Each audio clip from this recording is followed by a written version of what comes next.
நேற்று மார்க்கெட் போயிருந்தோம், நிறைய வாழைப்பழம் கிடச்சிதுன்னு சொல்லி ஒரு ஷார்ட்ஸ் போட்டிருந்தேன். அதை பார்த்துட்டு நிறைய பேர் கமெண்ட் பண்ணியிருந்தீங்க, இவ்வளோ வாழைப்பழத்தை என்ன பண்ண போகிறீங்க, கேக் பண்ணுங்க அப்படின்னு சொல்லிட்டு.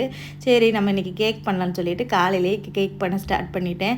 நல்லாவும் பழுத்துருச்சு. பழுத்த வாழைப்பழம் தான் இந்த மாதிரி கேக் பண்ணுறதுக்கு நல்லாயிருக்கும். அப்புறம் இந்த வாழைப்பழத்தை வச்சு போண்டா பண்ணுவாங்க, அப்புறம் பேன் கேக் அந்த மாதிரி கூட பண்ணலாம். ஸோ நான் இன்றைக்கி கோதுமை மாவு வச்சு தான் வந்து கேக் பண்ணியிருந்தேன். அது கொஞ்சம் கப் கேக்கும் வேணும்னு சொல்லி கேட்டிருந்தான். ஸோ அவனுக்காக ஒரு 5 கப் கேக்கும் மற்ற மாவை வந்து அந்த கேக் பேனில் ஊற்றிட்டு அதுக்கு மேலே வந்து கொஞ்சம் பாதாம் வந்து உடச்சி போட்டிருந்தேன்.